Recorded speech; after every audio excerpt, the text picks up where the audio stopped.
Hello, welcome to Disaster Zone, and thank you for watching. We want to help you become more prepared for emergencies and disasters that happen anywhere and at any time. I'm Eric Holdeman, and today we're talking with Michael Buschmohle about communicating both verbally and in writing. And so, Michael, it's great to have you here on the program. I've heard you speak several times over the years. And I've just found it so interesting. You're so right on about this. And people may wonder, well, why, is communications and disasters, what's that got to do with it? But if you can't communicate verbally and in writing, you have a lot of trouble in life in general. And it's very true before, during, and after a disaster. So right. Really, I look forward to having your tips for folks. Yeah, well, thank you for inviting me. All right. How about just share with our audience, what's your expertise and what is it that you do day to day? Well, I have my own business and I train people all over the world to communicate. I teach speaking, I teach writing, running meetings, and all the business communications. I've been teaching for 12 years in China for City University of Seattle, an MBA communications course. And I work for just about everybody you can name in society, from the Department of Homeland Security to people with severe disabilities. And I'm an artist, a cartoonist, a book editor, and anyway, do a lot of things in communication. Do you clean bathrooms? Yes, I do. You got them all down, right? In my house I have to clean, yes. Yes. So one of the things, and I've written a lot about this in the past, but I think it's good to talk about. We have speech classes in high school and college and that, but we're never really taught how to listen. Can you provide our audience a tool to become, better communicators by becoming better listeners? Yes, there's probably a good reason why we're not taught to listen, because it can't be taught. The way I look at it, listening is not a skill like learning how to ride a bicycle. There's a saying that hearing is what we do with our ears. Listening is what we do with what's between our ears. Listening is a conscious choice. It's kind of like, it's a way of paying attention to someone. If we really want to listen, it requires a lot of attention to that person. And that can be challenging at times, especially people we don't agree with or people we don't like. In fact, the strongest statement of listening I've heard is to listen without resistance to people we disagree with is probably the most difficult kind of listening there is. Now, listening depends on questions. And a good way to get people to talk and to begin listening is with a phrase, tell me. Tell me, how long have you lived here? Tell me about your family. Or if you want them to continue, tell me more is a great way to get people to talk. Another neat technique for listening is, if someone says something to you in the sentence they deliver, pick out one of the words in the sentence and ask them a question about it. So if someone says to you, boy, my house was flooded and it did a lot of damage, you could pick up and say, tell me about the damage it did. By doing that, it shows you're interested in them and you keep listening. Now, my wife often says to me, you didn't listen to me. And I understand. I've never heard that personally. I understand. I think what she means is I didn't remember what she said or I didn't do what she wanted me to do. And listening, I think, therefore, has a sense of obligation with it. If we are listening to someone and they're talking to us, we need to respond either with words or with actions. And I think that's important. Listening, and one other thing, listening, it's interesting. Listening is the first sense we use in life as an infant in the womb. And it's the last sense in life, nurses will say this, that we lose at the moment of death. It's really an important thing. And I think of it as a gift. And maybe the greatest gift we ever give to anyone in a lifetime is to listen totally to them. All right. I think it's particularly hard to listen when you're having some sort of debate or argument. They're saying something and you're thinking to yourself, oh, no, that's not right. That's what I'm going to say. How do you overcome that aspect? Recognize it, maybe, I guess? Yeah, well, there's a saying that most people are not listening, they're reloading. They're trying to figure out, what do I say next? Yeah. And sometimes we stop listening. In fact, that's a problem with people who are older or well experienced. Yeah. We think we've heard it all before. It really is a conscious effort to keep listening. And it's so easy to get distracted or to be worried by something that's going on in our mind, like, oh, did I close the garage door? Did I turn off the stove? We're worried about that, and it's harder, therefore, to focus on someone and to really listen to them.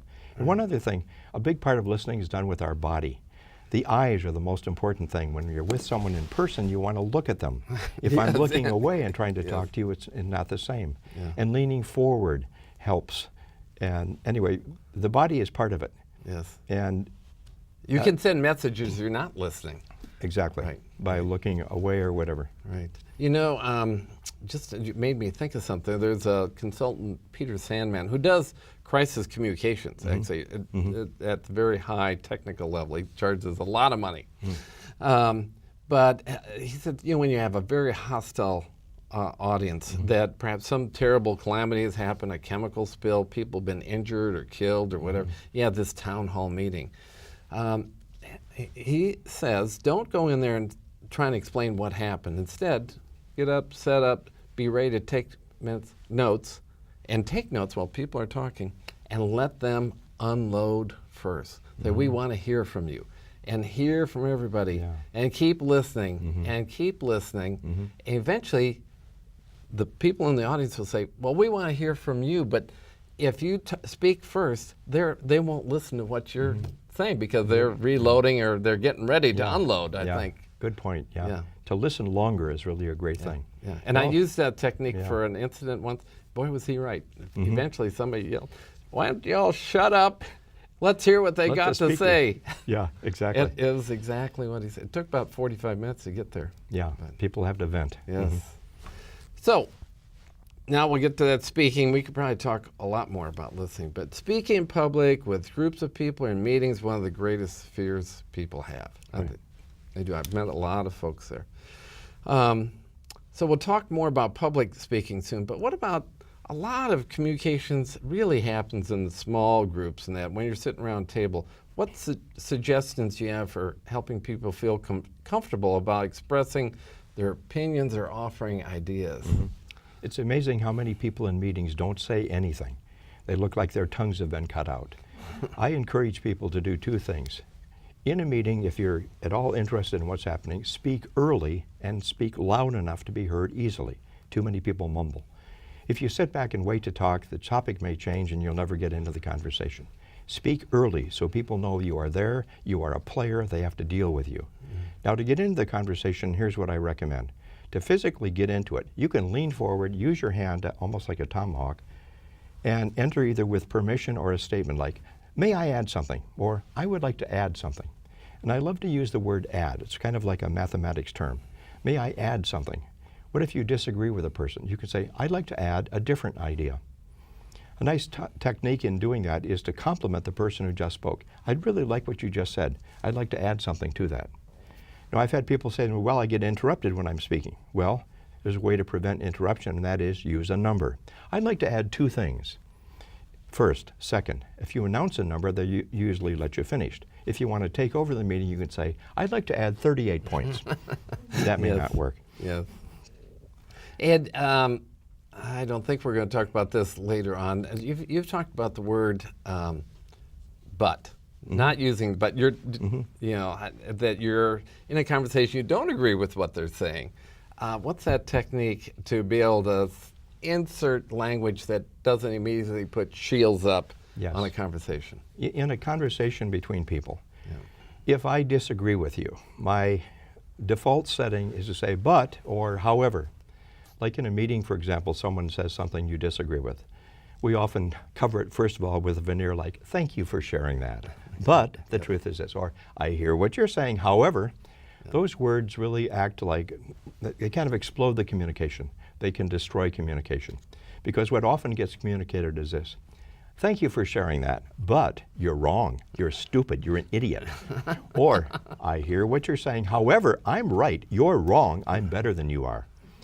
So those words, to defend those words, we use them every day in our conversation because they indicate a change of direction. Like I might say, I was going to go for a walk yesterday, but it rained.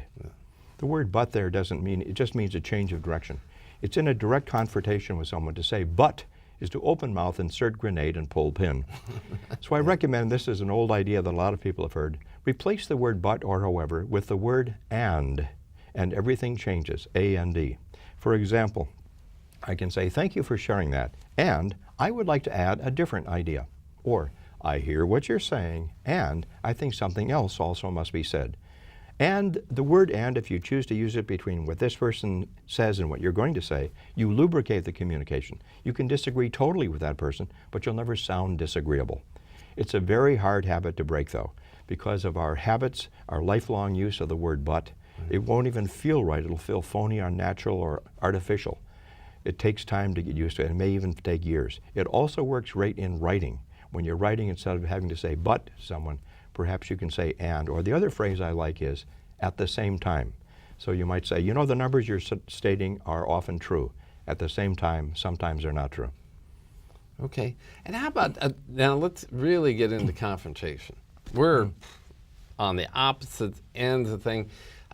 In fact, I observed a meeting. I was in the meeting, but I was watching this, and someone by their tone was really accusatory, you know, and that. And like picking a fight, even though there wasn't a fight, it was much stronger on one part than the other part. How do you handle that type of thing where someone sometimes is a bully in the room, and they, by raising their voice or being not threatening, but they put the pressure on to kind of shut it down and win?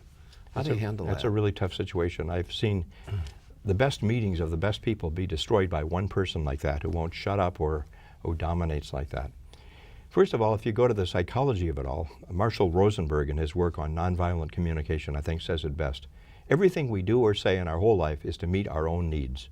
So the terrorist, the person who's the bully, they have certain needs that they're meeting by being bullying or committing terrorist acts.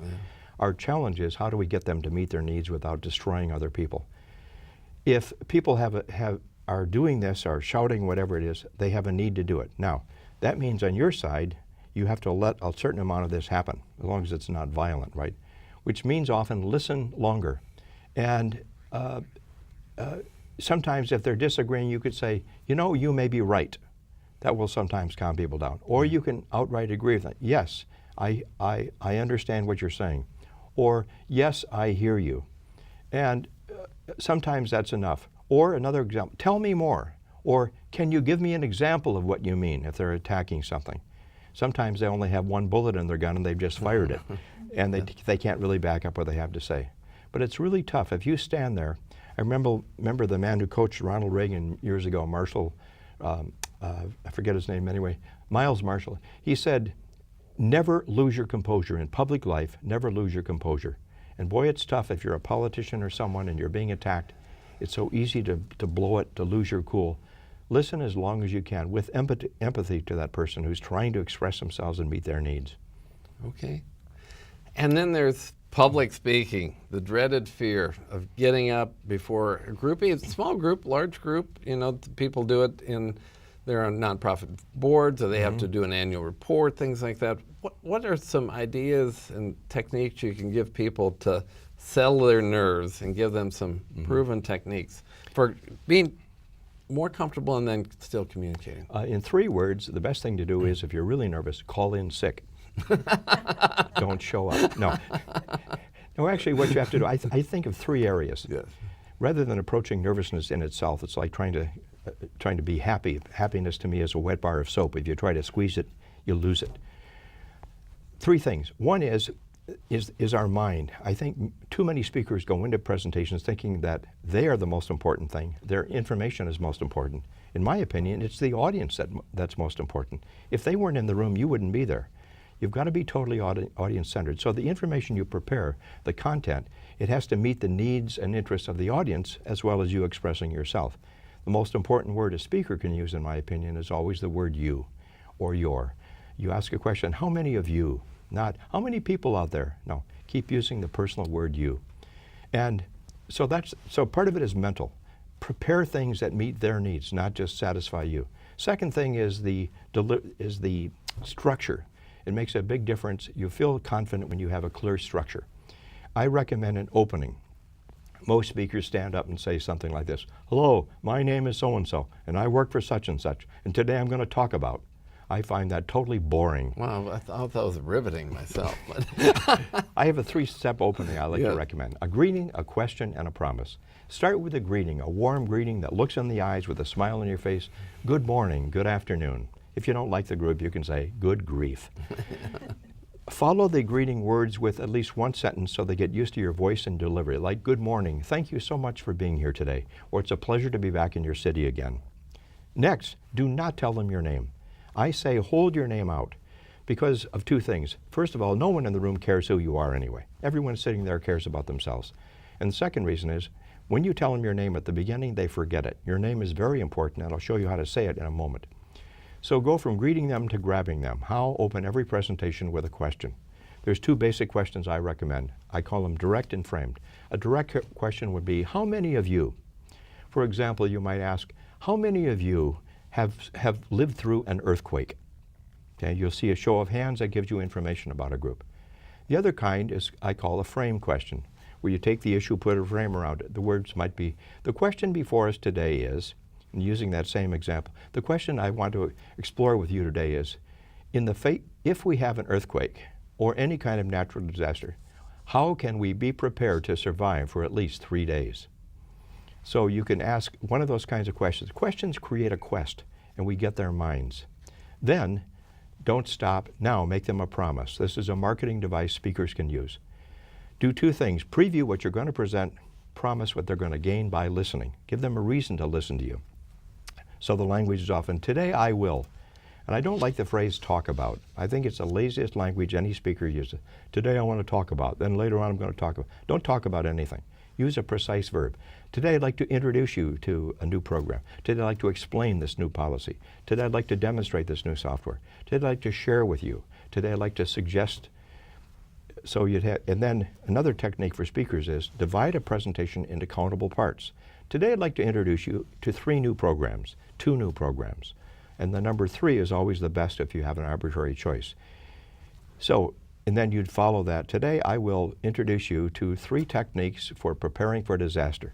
Now the promise part is, so that you will. Those are the key words. So that you will understand exactly what to do, and you'll be prepared to save yourself and your family for at least 3 days. Then, so you got that structure, greeting, question, promise, and then you deliver the presentation. The final thing that makes you feel really comfortable is your voice and delivery. I recommend this. Speak in short phrases, not long, rambling sentences. Follow each phrase with a short pause, as I'm trying to do right now, so your ideas sink in. But the key to speaking English, and this applies everywhere in the world, when you reach the end of everything you're saying, you must drop the pitch of your voice down on the last syllable. Never go up, with very few exceptions. So when you're greeting people, and if you want to sound really good, the broadcasting technique is to speak in rounded arcs like this.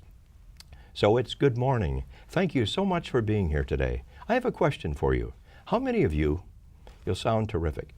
Now let's take that same technique and apply it to your own name. So when you introduce yourself, always say your name so that the last syllable goes down in pitch, never up. So my name is Michael Buschmohle, Winston Churchill. On Channel 5 News in Seattle at 11 o'clock, you hear Jesse Jones, King 5 News, right? He's dropping his pitch on the end. In the movies, you hear this, Bond, James Bond. You'd never hear this, Bond, James Bond. If you go up in pitch on endings, you sound wishy-washy. You sound like a valley girl. So for all of speaking, you want to go down. The only exception is some yes or no questions need to go up, but most of them don't. Instead of saying, can I help you in retail? How can I help you? Or at Denny's, instead of saying, can I get you something to drink? How about this? What can I get you to drink? Okay. We're now 2/3 of the way through this program, but you were on a roll really there, so I didn't want to interrupt you. But so for you folks at home, we'd like to take a quick break and have you watch this message, and we're going to be back and we're going to switch. I'll give you a promise. We're going to talk about written communication and that dreaded media interview also when we're back. So again, watch this message and we'll be right back. The Regional Public Information Network is your one-stop resource for news about local and regional disruptions. Go to rpin.org for breaking news on everything from road closures and weather warnings to regional emergencies. RPIN brings you information from more than 60 responding agencies serving King, Pierce, and Snohomish counties. Subscribe and you'll receive news alerts wherever you are by email, text messaging, or pager.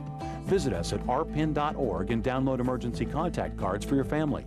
Be in touch, stay in touch. Welcome back. If you're just joining Disaster Zone today, our show is about communicating. First half of the show, we talked about communicating verbally, and now in the second half, we're going to start out with communicating in writing. Yes. And certainly email kind of dominates, I suppose texting also. We could go on and on about texting, I suppose. But Michael, how about talking about techniques you can use for email? Because there's so much communications done that way. They can save time and effort. Mm-hmm. First of all, a tip about making a mistake. Almost everybody who's written email has sent it before you're finished. A way to prevent that is this. When you open an email program, the cursor jumps up to the address line. Don't put anything there. Leave it blank. Write your subject line. Write your text. Read it over carefully. Edit it. Make sure this is exactly what you want to send. Put in the address last. That way you'll never accidentally send it till you are ready. And maybe I wasn't listening to you. The attachment also is... The attachment also, sometimes people will say they're sending an attachment and they forget it. And so what I do myself is if I'm going to send an attachment, when I open email, I attach it first before I write anything. And then I've learned the hard way, I read my own attachment to see, is this the right one? And I had a Word document that changed formatting on me, so I had to go back and fix that. Now when it comes to the writing, I want to make 3 major points. I call them radical points. And I say if you do these 3 things, all of your writing for the rest of your life will be better. The first thing is about the reader. If you're writing a love letter to someone, would you ever write in a love letter, many of you, all of you, or some of you? I hope not. Here's the truth. There's only one reader in the whole world. There are no readers, because reading is a private act performed by one person at a time. When you read alone off a piece of paper, computer screen, a sign on the wall. Therefore, when I'm writing, I'm always writing to one, even if 1,000 people read it. Therefore, I believe no document should ever begin, dear friends. Friends don't read. It's dear friend, dear colleague. Yeah, keep that personal piece, just like you were talking about in speaking. Speak to the person, you. Speak to the individual as if you're sitting across from an individual. I would never write hi all in email. If you use the word all doesn't read. Individuals do. At Microsoft, where I've done this training, they'll say if I get email addressed to the whole team, I don't take it seriously. If you're writing to a team, word the text to one reader. You could have an opening sentence. I'm sending this to you and other members of the team. So that's the first big thing. You're always writing to one person.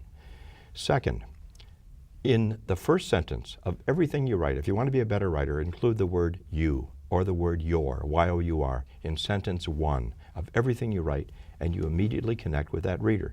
Here's 5 quick examples. Begin any sentence with thank you for. Thank you has the word you in it.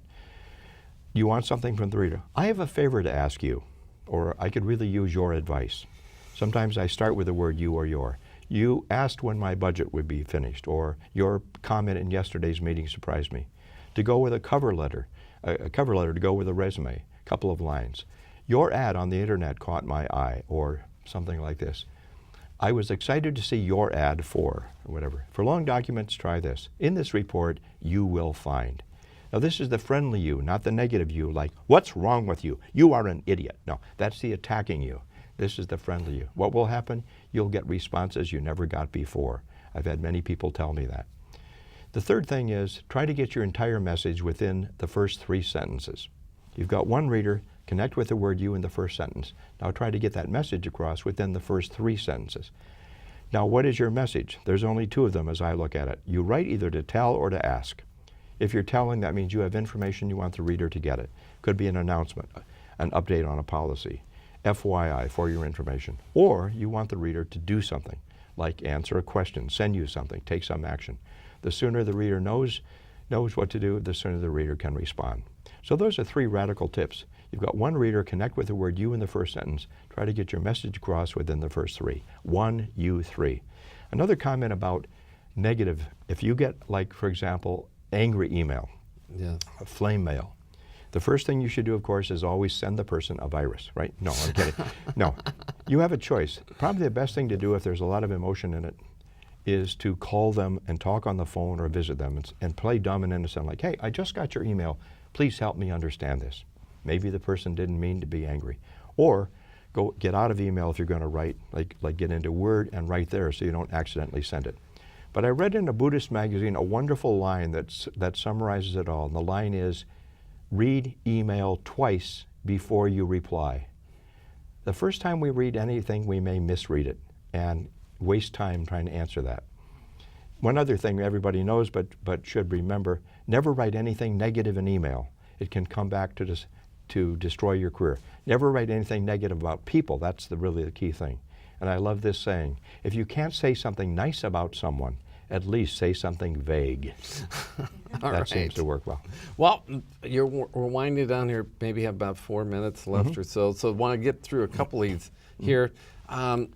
This goes out to a pretty wide audience, to emergency managers. A lot of common people don't talk to the media, but what tip might you have, or a couple tips, for effectively answering questions to the media? Okay. The media comes for you. They're looking for information. To me, everyone who talks to the media is standing on a rock. It's the rock of the truth. You know what you know. Therefore, the best answer to the media is always this. Here's what we know. Here's what we don't know. Here's what we are certain of. Here's what we are not certain of. Here's what we are doing. Here's what we are not doing. Don't speculate or guess or play games that way. And to answer questions, I recommend 3 things. Pause, preface, and prove. Don't be afraid to pause before you answer a question. It gives your mind more time to think. Preface your answer so they know they're listened better. So for example, if you went for a job interview, so why do you want to work for our company? You could repeat part of the question back. I'd love to work for your company because. Second way to preface is to use numbers. I'd love to work for your company for 2 reasons. And the third thing is sometimes you want to state your philosophy before you answer a question. If somebody comes to you complaining about sexual harassment and they ask you, what are you going to do about it? You might begin with your philosophy, which would be, let me say that in this situation, I believe that every man and woman in the workplace should be treated with complete respect. No one should be harassed. In this situation, I would immediately want to learn 2 things. First, second, whatever they are. And finally, you want to prove whatever you say to the media. Can you back it up with evidence, a law, a regulation, experience, or whatever? Those things can help. But you stand your ground. You stand on the truth. Okay. So we've got 2 minutes left here. And I think this is a quick one that you can answer that. If you're to sum up everything you have learned in just one sentence about communicating effectively, what would that be, and a quick why?